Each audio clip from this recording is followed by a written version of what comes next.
সারা দেশে আবারও বৃষ্টির আভাস দিয়েছে আবহাওয়া অফিস। আকাশ মেঘলা, মাঝে মাঝে ঝিরিঝিরি বৃষ্টি হচ্ছে। দেশের বিভিন্ন অঞ্চলে বৃষ্টি মূলত মৌসুমী বায়ুর সক্রিয়তার কারণে হচ্ছে। এই বৃষ্টি চলবে প্রায় 2 দিন, তবে ভারী বৃষ্টির সম্ভাবনা নেই। 27 আগস্ট বুধবার সাগরে একটি লঘুচাপের সৃষ্টি হয়। এটি সৃষ্টি হয়েছিল মূলত ভারতের ওড়িশা রাজ্যের উপকূলে।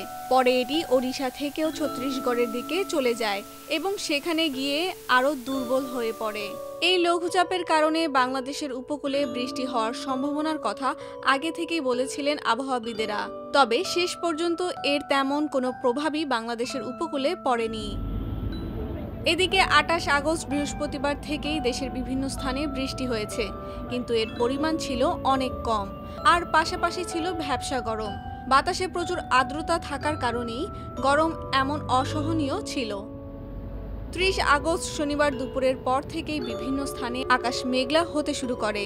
31 আগস্ট খুলনা ও রাজশাহী বিভাগ ছাড়া চট্টগ্রাম, ঢাকা, ময়মনসিংহ, সিলেট, বরিশাল ও রংপুর বিভাগের কিছু কিছু স্থানে বৃষ্টির সম্ভাবনা আছে বলে আবহাওয়া অধিদপ্তরের সূত্র জানিয়েছে।